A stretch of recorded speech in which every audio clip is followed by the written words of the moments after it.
how do we even start to build in more systems thinking into our leadership practice? Well, perhaps it starts with an idea or an imagination that you can imagine a better evolution than the one you're currently going through.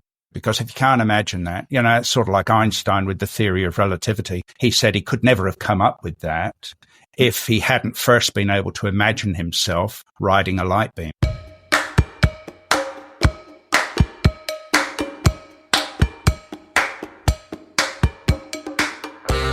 What does a dragonfly have to do with creating lasting results? Well, it turns out quite a lot. For starters, dragonflies have been around for about 350 million years, so they know how to stick around. But we can also learn from the dragonfly as an analogy for knowing what you're about, staying relevant, and playing the long game. These are all things we need to be able to do and be across as leaders. This episode starts with the analogy of a dragonfly and quickly evolves into a conversation about systems thinking, the importance of imagination before implementation, and the importance of connection before content. If you're looking for ways to have a more lasting and sustainable impact in your work and life, this episode will give you so many pearls of wisdom that'll last a long, long time. Hi, I'm Digby Scott, and this is Dig Deeper, a podcast where I have conversations with depth that will change the way you lead. My guest today is Dr. Richard Hodge. Richard's known as the mentor's mentor, and I can certainly attest to that. I first met Richard around 8 years ago when I was looking to amplify my voice around what I wanted to share with the world. I remember I was in this big room full of smart people, and somehow Richard and my paths crossed, and we got into conversation. And through that conversation, he listened intently and then graciously and powerfully cut through my waffle to get to the heart of what I now see I'm about. And I felt seen, heard, and validated by this generous and perceptive fellow. Richard holds a PhD in the area of systems thinking and has had a wide-ranging career since 1970, covering science, engineering, public sector policy, and a diplomatic posting, amongst other things. And he's evolved into one of Australasia's most preeminent thought leaders in the area of systems thinking, working as an educator, as an advisor, and a mentor with a wide range of organisations, their leaders, and future leaders. Richard, welcome to the show. Digby, it's wonderful to speak with you and join you here today, and lovely. I'm sure we'll have a great conversation that I hope your listeners will find fascinating in some way. Well, if I put myself in the shoes of a listener, I would say every time we talk, it's fascinating, and that's why you're here, really. I wanted to start with maybe a kind of left field question, but what does the dragonfly mean to you? You've been doing your research a bit, haven't you, sir? Just a little. Just a little. Look, and there's, if anyone's watching this, I don't know if there's a video that you'll see two dragonflies on the door over my shoulder, and they symbolize self-realization, transformation, and new beginnings. And I think that this is part and parcel. We're all at some point of that, or some elements of that always happening, in an active life where we're seeking to try and do things without harm to others, or that we are trying to create a better world for our children, despite all the meta crises and everything else going around. And this little fellow has survived, sorry, Diggs, in some way for over 350 million years. Wow. So it's not necessarily what can we learn from the dragonfly, and maybe there is something there. But one thing that fascinates me about it is that it spends 80% of its life as a nymph in water. And at some point, it decides to leave the comfort of that watery environment, climb out onto a stick, and transform itself through metamorphosis, gain its wings so that it can then become the dragonfly that then does absolutely everything in flight, from hunting, prey, kill, eat, mate. It does the lot. and it is an apex predator. So the highest of any in the animal kingdom, over 90% success rate. If it's got its eye on a bug, that bug has only a 1 in 10 chance of surviving. And it's doing a lot that's right for it, and it's super efficient in the way in which it does it. So I hear a lot of organizations say, hey, we're building the plane while we fly it. And you go, well, hang on. The Dragonfly does everything in flight. Have you thought about what it is about the Dragonfly that you could learn from? And what are the typical responses to that? What are the lessons that people can grab from that metaphor?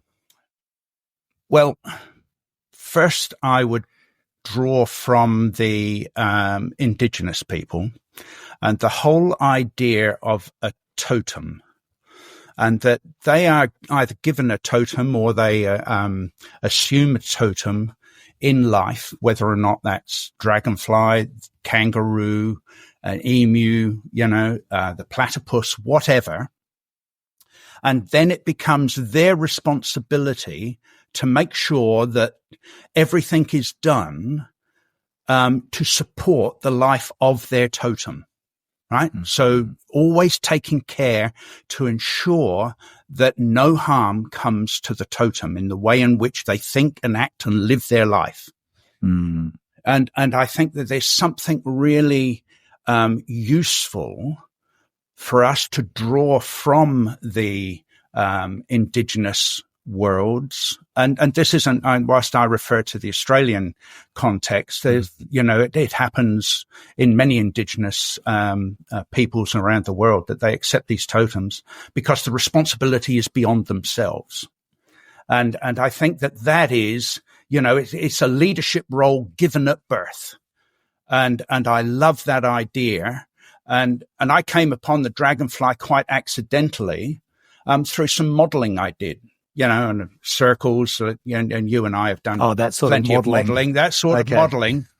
And I ended up with an infinity loop in my model that had what looked like a head and a tail to it. And someone in the group said to me, oh, that looks like a dragonfly.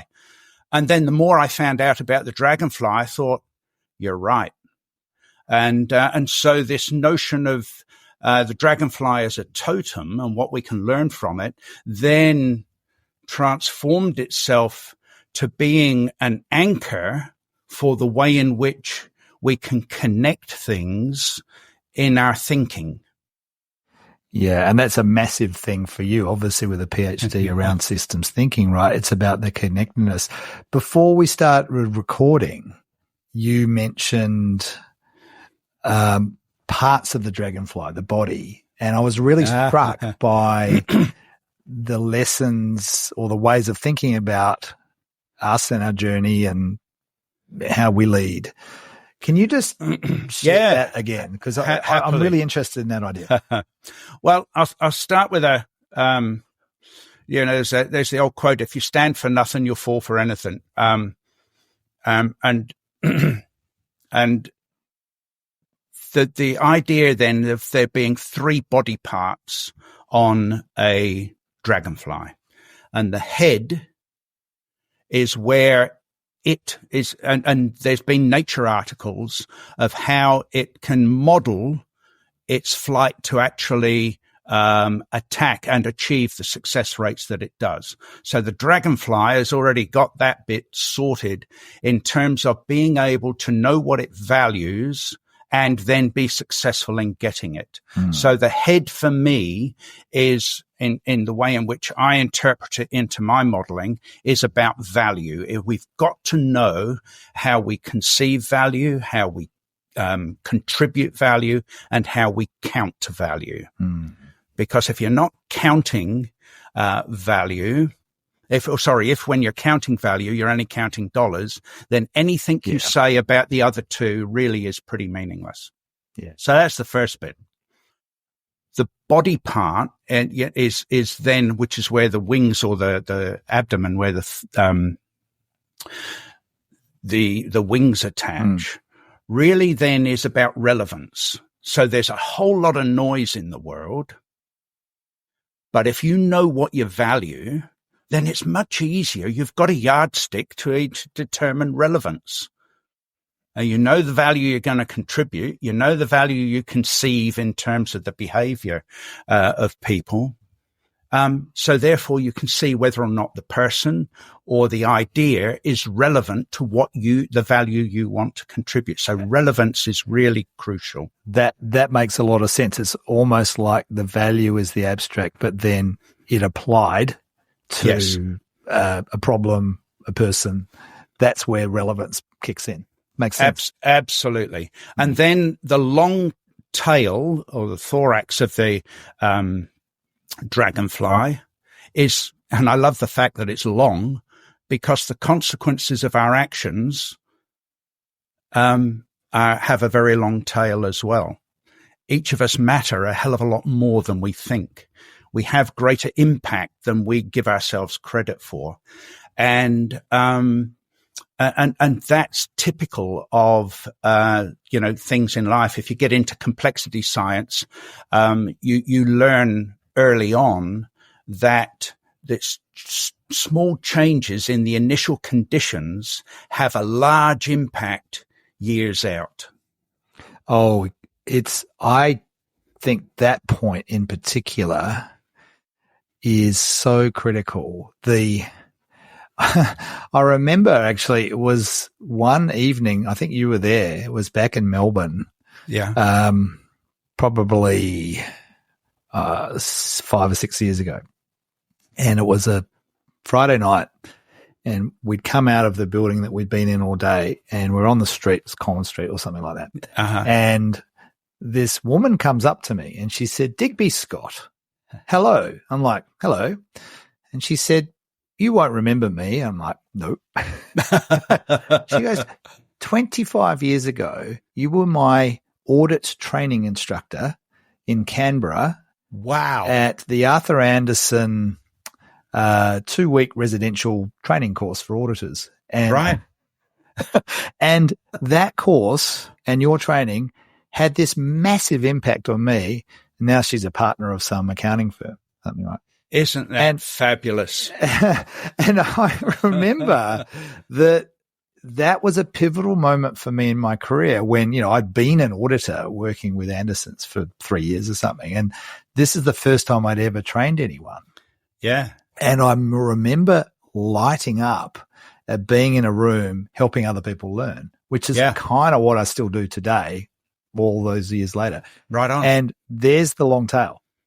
Yeah. Right? The impact. Right. Yeah. And I think there's something about when you're playing in relevance, then that long tail can be more potent. And I felt like I was more relevant in that training role than I was as an auditor. So when you sorry, mate. Yeah. So it's when you really combine that relevance with the long tail, then you can get into questions of sustainability very easily. Right? Yeah, exactly. Exactly. Because it's constantly measuring against the value. Are we contributing the value that we set out to achieve, or has circumstances changed whereby we now reframe our value position? There's absolutely nothing wrong with that, right?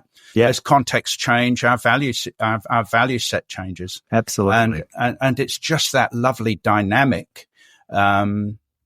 Now, so there's the 3 elements of the dragonfly. We're waiting for the and the other 4. Parts. So now, given that's almost like a stake in the ground, right? Mm-hmm. The value you want to achieve, and being able to determine relevance and understanding, the consequences, and perhaps like with medicos, if we set out to first do no harm, then that's perhaps a good thing. Now, how do you fly through the world? How do you fly through the day? And then you've got the 4 wings, and I draw an infinity loop across the 4 wings of the dragonfly, and it pretty much goes in order of why, how, what, if. So with the why, you really get to the meaning of things, and in the how, you really need to understand the connectedness, that we're not starting with a blank sheet of paper ever. You know, there were generations of people before us. Our epigenetics has influenced who we are. So let's recognize the connectedness of the communities that we're in and the communities we serve. Then co-create with them what we seek to change to improve their situation. And if we do that in a way where people have been involved in the co-creation, they will self-direct, right? And now there's a lovely story in Sand Talk from Tyson Yunker-Porter, who's a senior lecturer at Deakin University, but he's also a member of, I think, the Araluen mob in far north Queensland. I could have that wrong. Apologies, Tyson, if I have. But at the end of his book, in Sand Talk, he makes reference to a conversation he had with one of his elders, Mama Doris. And Mama Doris, who I understand now lives in Dubbo, actually has had 50 years experience of essentially white intervention into their community. And she has said they do it essentially the wrong way every single time. I can, translating it to here in New Zealand, that is such a common story. Yeah. About local communities, whether it's Māori or otherwise. Right. About get your central hands off our regional decisions. Yeah. Too right. And the more that we get to community-based decision making, the better. But Mama Doris says that typically what white man has done in her experience is come in and directed a solution. And when it's gone wrong, they've then gone, oh, why and what went wrong and why? And then only in the process of reflecting on that do they then deeper connect with the community to understand, law, both L-A-W and L-O-R-E, ancestry, connection to community, connection to water, air, the ancestors' story and dreamline, and all of that goes into the existence and the way in which Indigenous communities run. And then they leave with respect, and go.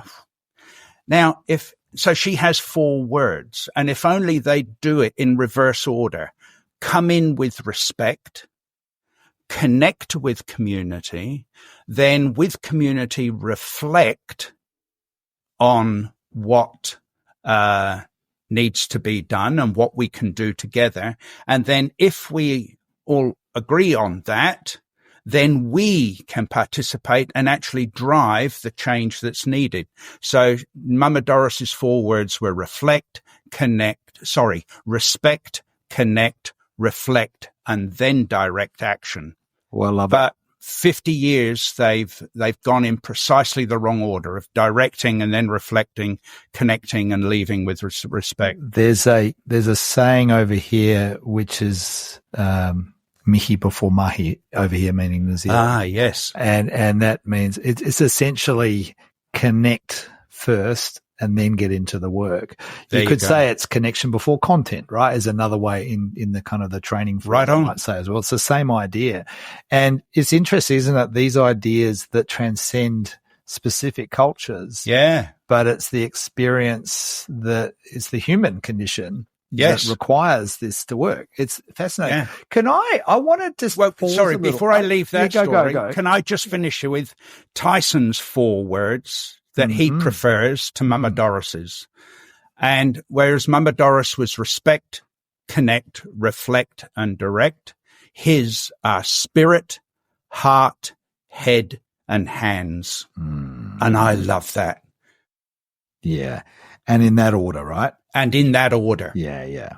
I love that too. Spirit, heart, head, hands. You often hear head, heart, and hands as a saying, but having spirit in there as well, and then the order that you've shared them, that makes so much sense. And it's interesting, right? Because we, in Western culture, are often valuing the hands. Totally. getting to do. I write a lot. That's what we measure. Yeah, we measure, we value. I write a lot about unhurried productivity, and the idea that I reckon we need to get into our own heads and hearts is the idea of productivity as we define it is only one way of thinking about being valuable, which is right. Action and direction and making stuff happen. Whereas in fact, we need to get into reflection to be able to get into creation of like what's possible, right? I read one of your more recent blogs where you kept using the word imagine. But we can only imagine if we stop and we let go of the doing part, the hands part for just a little while. And I find that it's hard. I took a sabbatical last year. And one of the challenges around that was both the inner stories for me about not doing and not being busy, and also the societal expectations of, well, what are you spending your time doing? I was like, not sure yet. And that was kind of a hard thing for me, and I know others who are doing the same thing, because we're just so conditioned to do. Quite so. And to be efficient in our doing. Efficiency. Whereas really, of 5 E's, I would put efficiency last. Well, what are the others? You've now baited me, haven't you, Richard? Well, and it fits nicely with the Dragonfly model. The first E is efficacy. Are you doing the right thing? The second E is effectiveness. Knowing the right thing, are you doing it well? And that goes to something my grandfather always honed into me as a little kid. If a job's worth doing, it's worth doing right. Mm-hmm. And then E, ethics. In all that we're doing and doing well, is there anything about that that's either, breaking the boundaries of morality or equity, equality, and those sorts of things, so that ethics gets a high prominence. Then aesthetics, and that's an AE rather than that, because basically we like things that are beautiful. Yes. Right? Don't give an army guy a truck unless it's painted green. They love green, right? And look at the decor around us, and that we will spend more money to get things looking nice and feeling nice. And then, given those 4 E's, now let's not waste a penny in the delivery of those 4 things. And then you can bring efficiency into play as a constraint, so that you can not spend money on more things than you need to, so you can go and do more of the right things. So efficiency is still important, but it's not the most important. No. But the trouble is the modern world has flipped it. And when efficiency comes first, then often, and that is typical when companies are chasing profit and profit increase quarter on quarter, ethics fails. You're creating the conditions for ethics to fail. How so? Because people will do almost anything to achieve the profit margin, because typically that then is what's driving them. Maybe that is what they're incentivized to do. And then, people do what gets them rewarded. Yeah. And you can look at the Enron crash. You can, you could look at the Qantas loss of goodwill over the COVID situation. Bloody difficult time for airlines. But they killed so much goodwill because the management was solely focused on shareholder returns, and left the pilots and cabin crew and the ground staff to try and look after the source of their revenue in the customer. And there was a huge gap between the two. There's a long build back there. I love the way you codify stuff. It helps me think much more deeply and broadly about some of these ideas. I want to, when you talked about kangaroo, emu, platypus, etc., they're all Australian animals, right? Now, we didn't even mention in the lead into this that where you live is Australia, right. Yet your accent does not seem to be Australian. Where does that come from? Mate, I was born on cows at the Isle of Wight, which is in an island off the south coast of England, just about 10 or 11 miles off the south coast. Home of yachting. Yes. My father's love of yachting led us to take his ashes back there just 2 years ago, and it was a wonderful opportunity to go and touch base with my ancestral home. And having left there, I was 10 when I left England, and now I'm nearly 70. That burr in the R, it doesn't go. Is that an Isle of Wight thing? That the burr? Yes, yeah, and because they've got a little bit of a West Country accent, and all around the bottom of the island, there are lots of different chines, like Black Gang chine, and it's really smuggler territory.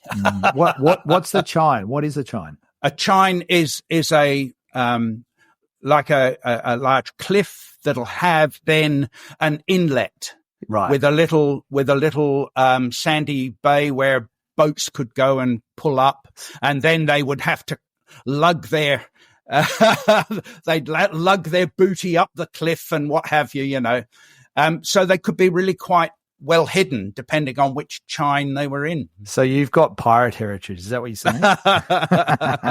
Somewhere there. That's awesome. So, and you mentioned your grandfather earlier on and how, there's a shaping force there. What are some of those early shaping forces that you think led you? I'm really curious about led you into the field that you have expertise in today around systems thinking. Like, where does that come from, that fascination with this idea of relational and seeing the system, seeing the whole? Where does that all come from?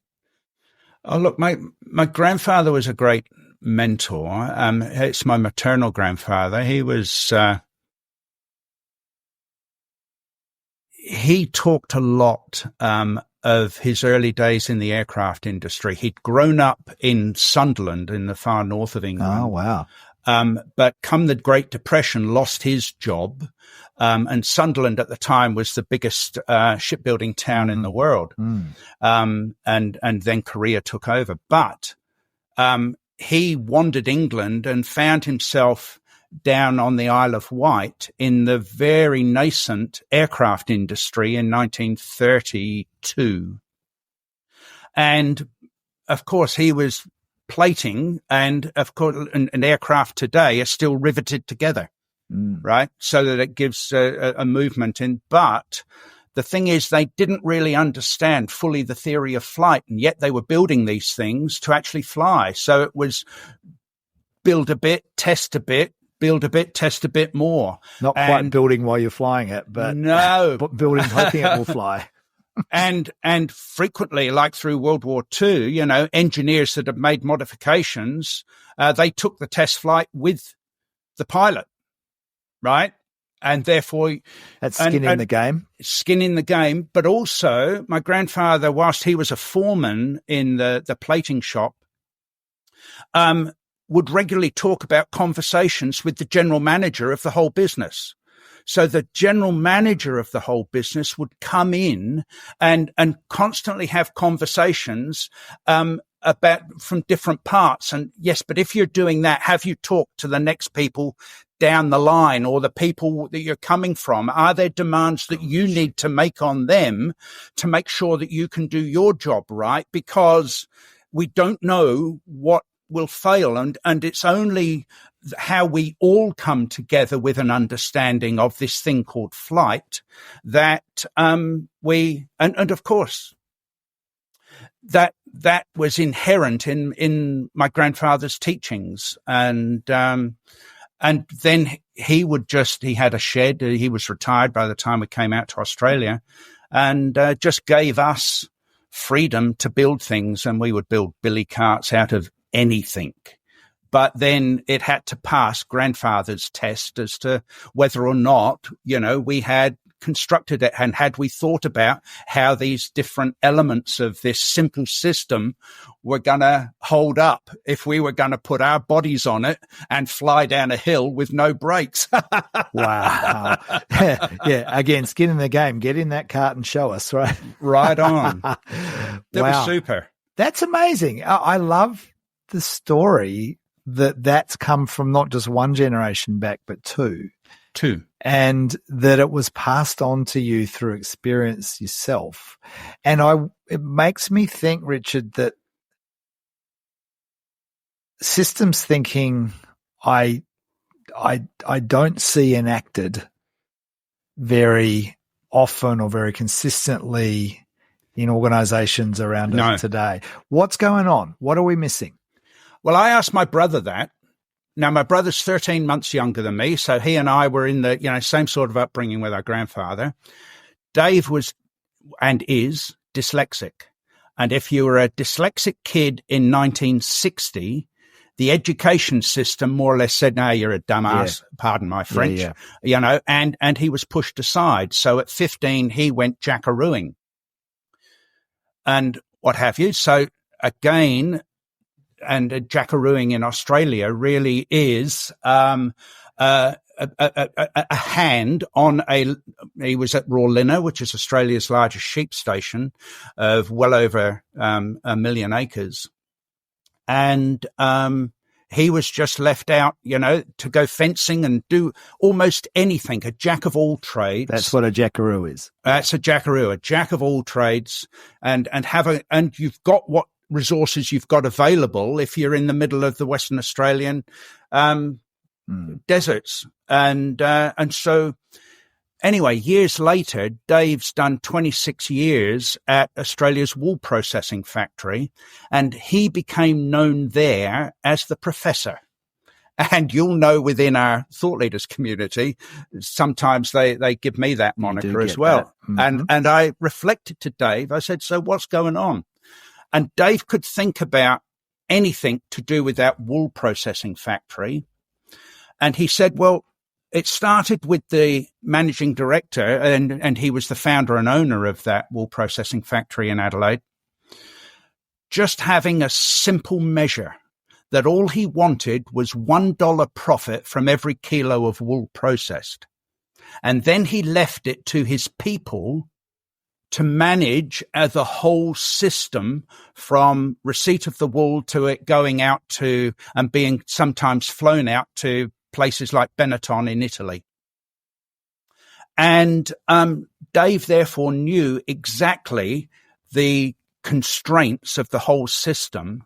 And I said, so how is it that you've come to systems thinking without the education that I've had, but yet we've had the similar foundation? He said, mate, I think it comes down to the spirit of adventure we were allowed to have and that we took on fully as kids. Right? That spirit of adventure. Can you join the dots between those two ideas, systems thinking and spirit and adventure? Because intuitively I feel it, but I really need to hear you say it. You set out to achieve something, whether it's simply building a billy cart or on a station, fixing an exhaust on a tractor or what have you. But you're limited to the resources you've got available. Mm-hmm. What can you do with what you've got? And there's a spirit, there's something about invention and there's a resourcefulness that's required to being able to look at things that typically do one function, but you go, now if we combine that with that, then we can get this whatever it is to happen. And it's this process that's actually of synthesis, of joining things together, rather than, as we're taught in the education system, to break a problem down. Yeah. You're it's the other way of synthesis and integration that you do on the fly, and it's much harder to codify, and because it is in fact, you can't codify it because it's a creative process. Yeah. And how do we, given the value of seeing the whole and the interconnections and the interplays, we know it's important. And we know if we don't do it, we can trip ourselves up. How do we practically weave that thinking?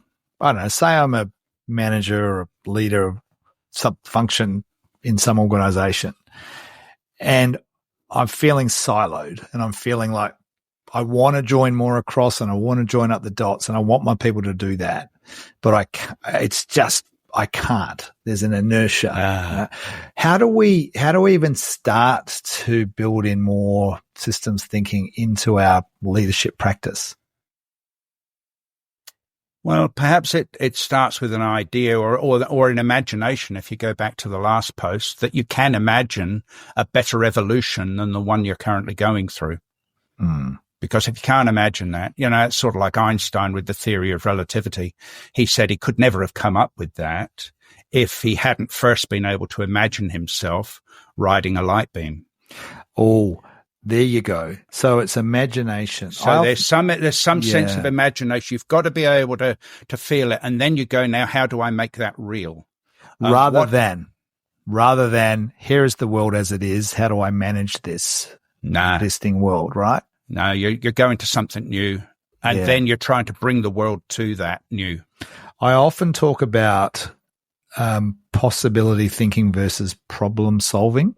Yeah. And I think, most efforts are around problem solving. Make this problem go away so we can get back to normal, right? What is normal? Yet possibility thinking, which is what you're talking about, is let's put that first, which is kind of like, well, where do we actually want to be? What's the possibility we want to live into? The other word that starts with P as well, that might be relevant here, is purpose. Like, what's the overall purpose? And I think we get hit or caught up in being excellent problem solvers to get back to make this go away and back to normal, right? Rather than a better future and a riding a light beam idea, right? And I suspect you talked about you can't codify this, and I wonder whether a propensity to measure and codify and standardize and systematize things is getting in the way of allowing us to operate in that imagining sort of way, in that systems thinking way. So once you can imagine something, you can go, well, okay, now you've got to come back to the real world. What have we got around us? Right? Do we have any spare time on Friday afternoon? Is there a fun activity that we can do where we can now get out around a whiteboard or get out a big sheet of paper and then put this little imagining as a rich picture on a paper? And then all of a sudden, you've now taken it out of the brain and put it on the wall, and something that people can add to during their week. Oh, I love that. That's practical. Right? Yeah. Practical. And then you go, and maybe within that picture, we could at least start there. What if we stopped doing that and started doing that? Would it make any difference outside of this world that we're currently inhabiting? But it might make our life easier. And then you go, yeah, well, okay, you're sort of playing around at the productivity end. But that may then give the freedom in time to spend a little bit more time looking at other parts of the puzzle as well.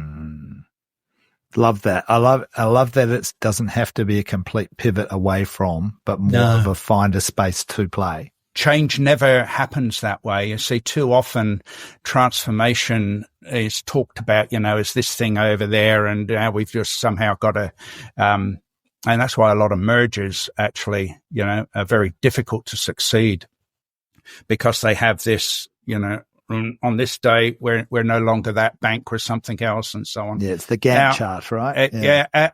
Absolutely. Whereas change really does happen, it's propagated like a virus. And so there's a lot of little activity happening and blossoming, and you could be doubling that little bit every week.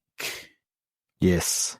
Right. And it could have just started with a half-hour session around a whiteboard where you all together drew a picture. And then the next week, you spent another half hour on it. And then suddenly you found that you've made a change that now gives you an hour a week that you can regularly commit to looking at this future. And within a year, you could now have every Friday is nothing but driving this new future. Yeah, small things. I often use the analogy of a petri dish. Perfect. It's the culture is what's in the petri dish, and if we can have the bacteria all active in some way, and then joining those bacteria up, right? Bacteria are clearly the people, right? Yeah. And then if we can there's an exponential shift that you may not see to start with, but it totally. And schools should teach more about exponentials than the world would. We'd know a lot more about the harm that we've initiated, and we'd be able to have the patience we need for the good to propagate. Oh yes, it's the effort versus return equation, isn't it? Yes. It's the put in effort without necessarily seeing return until you do, and then that's I think learning patience, right? What a virtue that we, again, coming back to unhurried productivity. It's what's that quote attributed to either Bill Gates or Tony Robbins or 100 other people? We overestimate what we can achieve in a year and underestimate what we can achieve in 10. It's that idea, isn't it? That is very true. And I was lucky in mid-career when I had proposed a change that had built around a systems engineering idea. So essentially the four wings of the Dragonfly, and around how we could do strategic planning better within defense. And I'd gotten my boss on board, and his boss was the secretary of the department. So lo and behold, there I was in front of not only the secretary of the department, but the chief of the defense force as well, explaining what I thought this idea could do, and lo and behold, they got it. But Paul Barrett, his name was, Paul looked at me and he said, "Richard, if you're going to be successful at this, it's going to take 3 years. Are you up for that? Because if you're not in this for 3 years, we're not even starting." And there it was, commitment from the top, recognizing that this was a long haul strategy to actually change the way in which the strategic behaviors within the department. It's something about our relationship to time, isn't it? Yeah. That if we have a short time frame to achieve a big thing, I love creative constraints, yet at the same time, the law of exponentiality is potentially just as powerful, if not more, right? This idea of, this is a 3-year game. A client I work with here had a 10-year transformation game, and they needed all of that 10 years to shift their entire organization, to transform their organization. And they knew it would take 10 years. And if it was a 2-year game, they'd be back to moving chairs around on the Titanic, sort of thing. That's very insightful of that organisation and the leader that charged you to take them on that journey. Because I don't know how you find it, but if I look back over 70 years, I sort of categorise them in waves of about 9 years, and then there's this hollowness of sometimes 2 to 3 years at the bottom of the peak where you go, well, here I was floundering away, not really knowing what the hell I was going to do, but just waiting to catch that next wave, that some of which I hadn't ever imagined were possible. Can we take this idea of playing the long game And we've sort of been talking about it in an organizational sense. And I'm wondering about if we bring it back to the unit of the individual, like, sure. and my own transformation, right? I'm listening to this podcast and I'm thinking, well, that's all very well and good, but what about me? How do we apply some of these ideas to my own growth, my own development? How do we think about that? All right, a little story. I was once invited to speak at a conference on the dry subject of governance in Canberra. In Canberra, so in really Canberra. dry.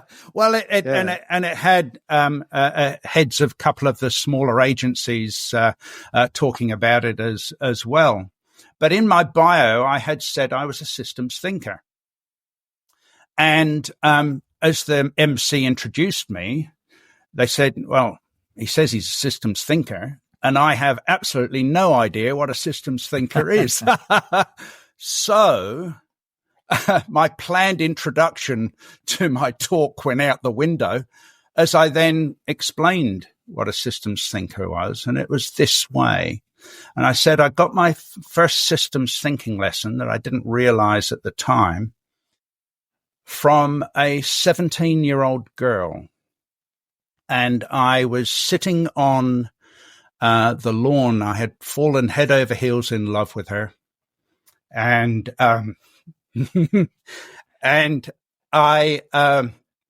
and we were sitting on the lawn in Victoria Square in Adelaide, waiting for our bus home.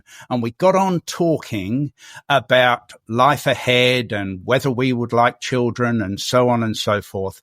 And Vicky, who is now my wife, stopped me in November 1974, so 50 years ago.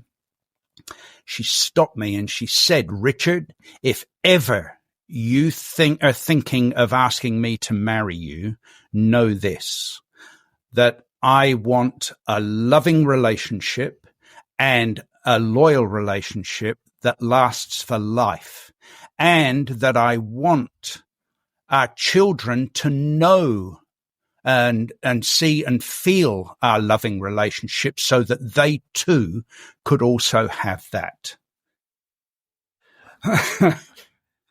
And I'm tearing up here almost because here we are 2 generations down, and I see my grandson now engaging in those sort of behaviors that is setting him up for his loving relationship with his new partner.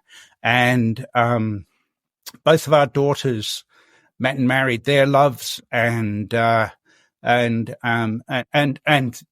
women in our family have such a strong bond around this notion of keeping their family at love and moving forward. And that's their value model. That's their head of their Dragonfly.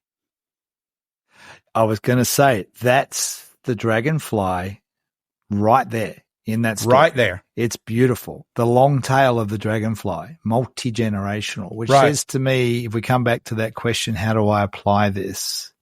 It's coming back to, what do I value? Right. And what do we value? And then how do we bring that to life so that it's relevant? Right. And then what's the long tail that we are looking to create, to see? And I love this idea of it being multi-generational. I think whether it's about family or whether it's about the impact of your work, it's the old, what's the tree that you will plant the seed for but may never sit under? Yeah. That idea, that drives, if we come back to systems thinking, the way I make sense about this is that it's, well, if that's what matters, then you'll need to take into account all of the different aspects that contribute to creating that long tail. Yeah, exactly right. It's a powerful story. And it's not to say that, there aren't temptations in life that pull you away from it. But in all of that, the decision making becomes easy, because if I did X, would that amplify or detract from my relationship with my wife? And I didn't prioritize. So my priorities in life are my relationship with my wife, my relationship with my children and grandchildren, and then my relationship with my work.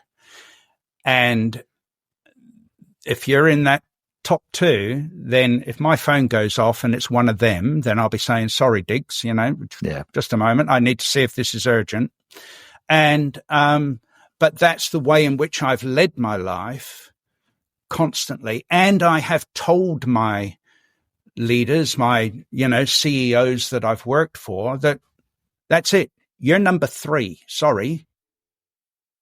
And I've even said that to some CEOs in front of their wives, for them then to go, so why are you taking calls at 11 o'clock at night, Alan? That's a bit of that pirate energy coming through, I reckon. That's awesome. I love it. That's a beautiful story to reflect on, I think. It's, it comes back to, well, what do I value? And then how is that embodied? Literally using that word as the dragonfly, and then what's the long tail as a result of that? It's just so powerful. But it's also enabled us now, as I was saying to you before we started recording, it's very easy for us to have answered the question, well, do we have enough, and what is enough for us? And tell us about that. Well, my wife and I have just recently, decided that we will, I don't use the retired word, but become pensioners. But we had, enough funds and situation in life for us to go, you know what? We don't need to accumulate anything more in life. And we can just live in love together and add a little more each day. And so that gives us an extraordinary freedom of not being pulled by the dollar, which from, the 1970, when I joined the workforce through until about 5 years ago, was a major contributor to, where I was drawn with my energy. I can certainly relate to that. And most people listening to this would relate. People would. Yeah. Wow.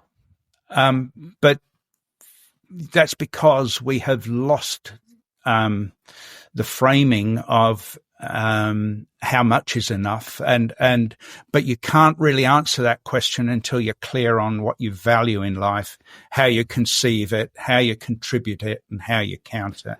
I've found myself having developed over the years just a handful of metrics around enough. And one of them is still money. One of them is relationships. And that's both a quantity and quality lens. Yep. There's it's a very specific one, but time on water. Like for me. Yeah. It's like the broader one could be time in nature or exercise or a combination of those things. Yeah. For me, it's time on water because that is such a compounding activity for me. Right. And, just a handful of others. And each of them has to have an enough thing. When I was younger, the time on water thing was I could never get enough time. At that time it was windsurfing. And it was, as a result, it skewed where I put my energy. Yeah. But if I can define enough, then I'm in equilibrium. I've got a dynamic equilibrium between all of those things happening. Yeah. I'm good. Yeah. And, the person who brought the concept of enough to me was Charles Handy, who, in fact, I learned died this week. He was 93. Yeah, he did. And he was an incredible thinker, and he wrote a book about how he and his wife defined enough money. They both had their own careers that for 6 months of the year it would be about him and getting what he needed to earn and do to be enough for him. And she was a photographer. And, she needed enough time to do that in the other half of the year. And they had this lovely way of weaving their lives to get enough. Yeah. And we get driven. If we don't define that, we can just chase it because of a scarcity mentality, right? Yeah, quite so. Yeah. Quite so. And I know it's this time of year, but I was once asked by one of the fellows I was mentoring, that he had a little problem on the side of what to get his dad for his 70th birthday.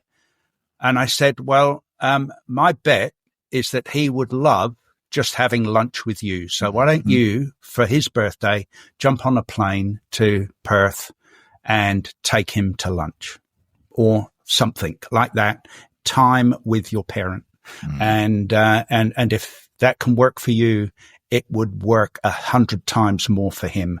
And he eventually did that and then came back, was very thankful. And his father had said to him that was the best present he could ever give, was time. Mm-hmm. And time as a currency, right? Time has a currency. It's finite for us. Yeah. And so, having that conscious of what is enough time. Yeah. Totally. Yeah. Totally. Oliver Burkeman's 4,000 Weeks book, which is we get around 4,000 weeks to live. Well, there's our enough. What is that time, right? Yeah, I know. Yeah. It's a powerful idea. That is very true. That is very true. Richard, I feel like we could go for another hour or more, or a day, and we don't see each other enough living across the Tasman from each other. I'd love to reconnect in person. For now, though, perhaps if we press pause, as we close this, I'd love to ask you the question, what have you learned or been reminded of during our conversation? Oh, look, I think that reminded very much of the depth of feeling I have for my wife and how that anchors me so deeply to what I do. Because I can't help but feel that, there's, and I'm going to end up with a bit of a dichotomy between the patriarchy of the world that's killing it and the matriarchy of the world that could fix it. And Indigenous societies typically live by a matriarchal way of synthesizing, of bringing together. And I think what has been reinforced for me in this conversation is the power of connection, more than anything else, to things that are at times intangible and the things that we do measure and that we tend to measure much that have hard numbers against as not really the essence of life. And that the essence of life comes from the synthesis of things in which we find truth, beauty, and goodness. That's so powerful. Thank you. A lot to reflect on there. If people wanted to learn more about you and your work, how do they find you? Well, if I have a website, drrichardhodge.com. I'm also starting just started a new Substack called No Problem Too Big. And I would invite people there, and this is where I'll be writing a lot about the Dragonfly in the year to come, that really to give people both hope and pragmatism, that no problem's too big for us to act and leave the world better for what we've done. And so my Substack is No Problem Too Big, and hopefully that link will be connected absolutely below. And you'll also find me on LinkedIn at Richard Hodge, PhD. Lovely, brilliant, Richard. I'm inspired as ever. My heart is warmed. My brain is bouncing all over the place. And I thank you so much for creating the time to spend with me to share with the world who you are and what you're about. Thank you so much. An absolute pleasure. Thanks, Digby. The metaphor of a dragonfly. Who knew how powerful that could be? In particular, for me, it's the tail. It's the long tail. And I reckon what it's getting me thinking is, how long term am I thinking around not just my longevity, but the impact that I want to be having? And his story about from 50 years ago when he first was with his now wife, and then the knock-on effect of that conversation across generations. That's incredible. And I reckon there's an invitation for all of us in that idea of thinking about what's the long game that we're contributing to, not just playing for ourselves, but contributing to those who come after us. I think that's a really powerful idea. I also love this idea of having to imagine first. And I talked about the distinction between problem solving and possibility thinking, and imagining first. I reckon we need more of that in the world.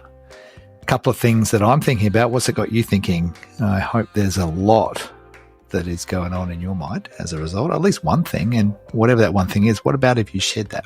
What about if you got a conversation going with someone else? Perhaps share this episode with them too, and get them to listen, and then share back what they thought. I reckon that'd be cool. I write a lot about this stuff on my own blog. You might want to check out digbyscott.com/thoughts for a bunch of inspiration around these ideas of playing the long game. And in fact, there is a blog called Play the Long Game. Check that out on my website, digbyscott.com/thoughts. Thank you for listening. Until next time, this is Dig Deeper. I'm Digby Scott. Go well. See you soon.